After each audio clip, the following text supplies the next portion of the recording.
continuación, nuestro tema número 3. Institucionalidad democrática. Primera intervención durante 4 minutos del candidato de Gana Perú, señor Ollanta Humala. Por favor. Corrupción y derechos humanos fue nuestra propuesta para este bloque. Sin embargo, los representantes del Fujimorismo decidieron poner el nombre de institucionalidad democrática. Pero en realidad es corrupción, violación de derechos humanos y ruptura de la institucionalidad democrática, las características centrales del régimen de Fujimori, en el cual la congresista fue la primera dama.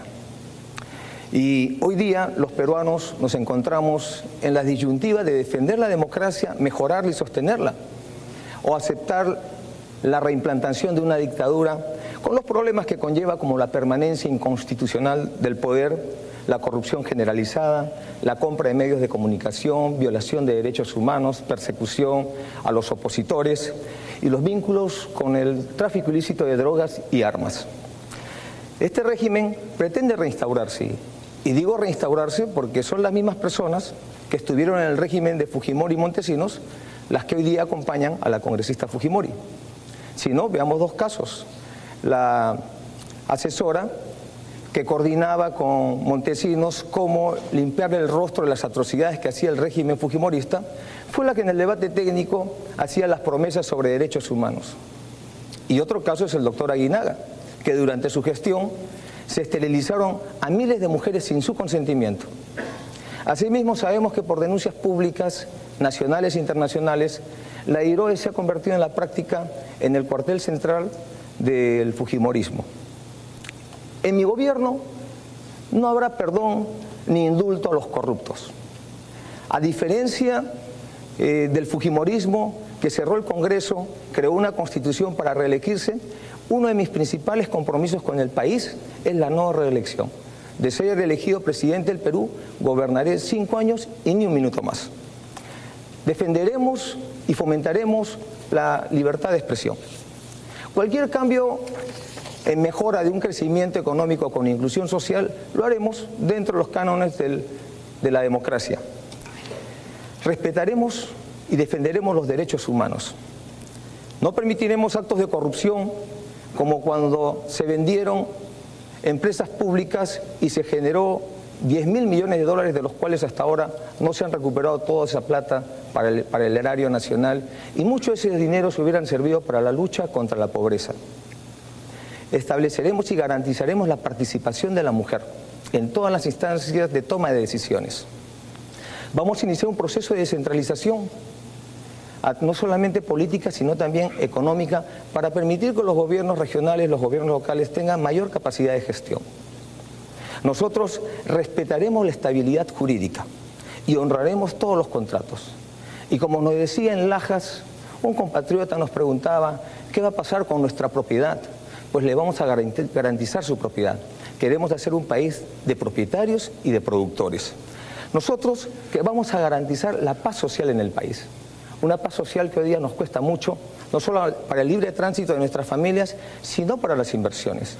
Y desde acá invocamos a las poblaciones del sur del país a deponer las medidas de fuerza, a limpiar las carreteras y que este 5 de junio vayamos todos a votar. Desde acá decimos lo siguiente, que nosotros a partir del 28 de julio vamos a resolver los problemas sociales que se están dando en el país. No vamos a crear conflictos sociales, porque creemos en la cultura del diálogo como la mejor manera de resolver los problemas sociales y encauzarlos democráticamente. Muchas gracias. Muchas gracias, señora Keiko. 1 minuto, por favor. Sí, quisiera aclarar en primer lugar que Milagros Maravilla y Alejandro Aguinaga no tienen ninguna condena ni ningún proceso. Son personas intachables, como la gran mayoría de todas las personas que trabajan a mi lado. No trate de confundir a la población, comandante Humala. Con referencia a institucionalidad democrática, en la página 45, usted establece un órgano de control independiente en el Poder Judicial. Esta propuesta entonces dejaría fuera de juego a los órganos institucionales del Poder Judicial, como la OCMA y el Consejo Nacional de la Magistratura. ¿Podría explicarnos un poquito más en qué consiste esta propuesta? Claro que sí. Gracias, señora Keiko. Señor, claro que sí. 1 minuto. Esto lo hemos conversado con el Poder Judicial y hemos llegado a la conclusión de que tenemos que resolver el problema de quién moraliza al moralizador. Y vamos a trabajar siguiendo las recomendaciones del Poder Judicial, en el cual hay que fortalecer estos órganos internos de control que tienen a través de los jueces e inspectores.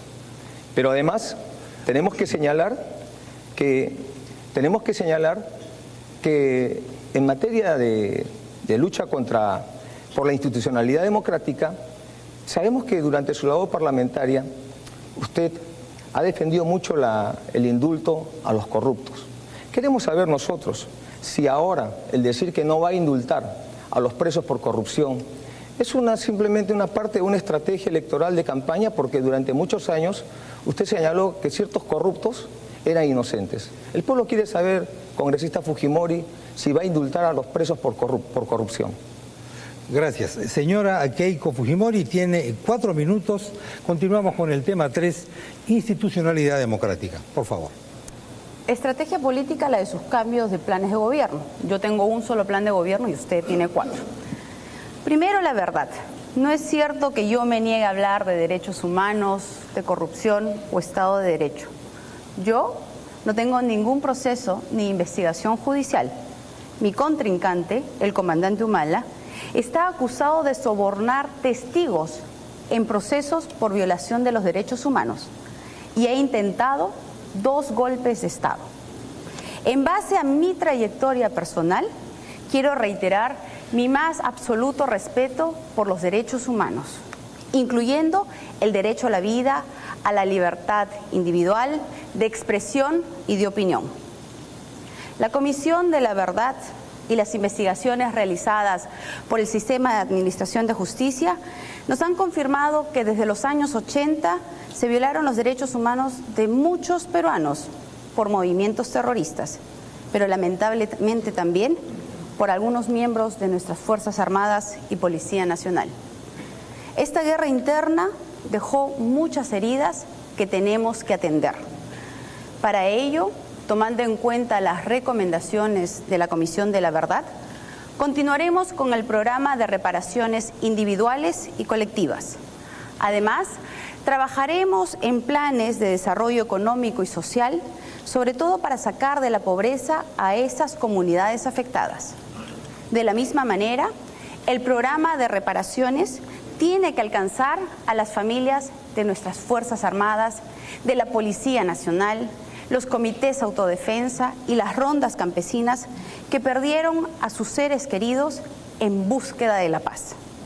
Nuestro objetivo es cerrar las heridas del pasado para abrir la oportunidad a una verdadera reconciliación mirando hacia el futuro.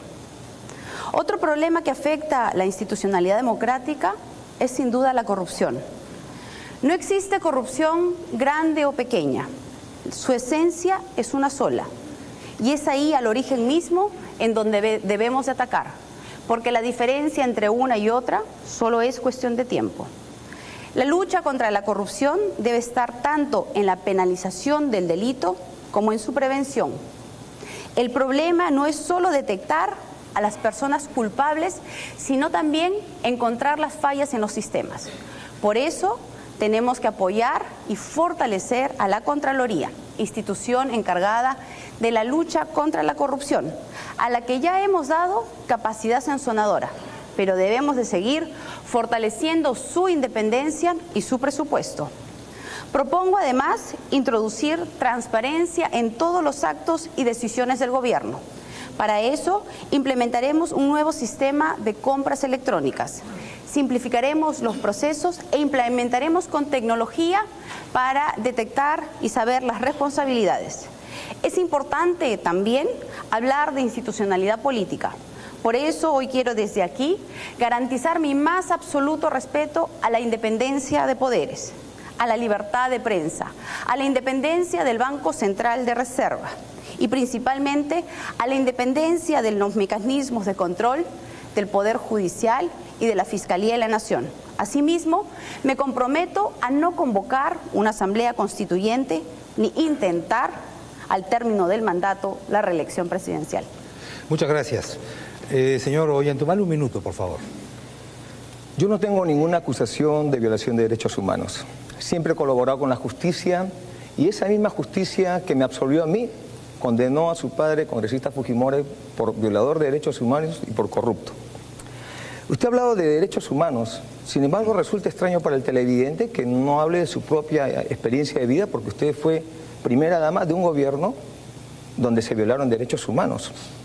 Y cuando usted envía sus propagandas está la foto de usted y la foto de su padre. Entonces le está diciendo al elector, voten por los dos. Pero resulta que uno de los dos está preso por corrupto y por violador de derechos humanos. Y está por corrupto porque han robado plata. Yo me pregunto, ¿van a devolver la montaña de dineros? ¿Van a devolver esa montaña de dineros que robaron al pueblo peruano? ¿Y qué hará usted con los que robaron ese dinero? Muchas gracias. Gracias. Señora Keiko, un minuto, por favor. Usted está acusado y procesado, investigado por sobornar a testigos en procesos que tienen que ver contra los derechos humanos. Quiero aclararle también que soy yo la candidata, no Alberto Fujimori. Usted, si quiere debatir conmigo, pues confronte mis ideas. Si quiere debatir con Alberto Fujimori, pues puede ir, si quiere usted, a la DIROES. Soy yo la que tomo las decisiones en mi partido, la que he convocado al equipo técnico, la que he convocado a los candidatos y los que hoy son ahora congresistas electos. Y si soy elegida presidenta del Perú, seré yo quien tome las decisiones. Muchas gracias. Ha concluido así el desarrollo del tema 3, institucionalidad democrática. Nos vamos a una breve pausa y a continuación el tema 4, economía e inclusión social. Volvemos.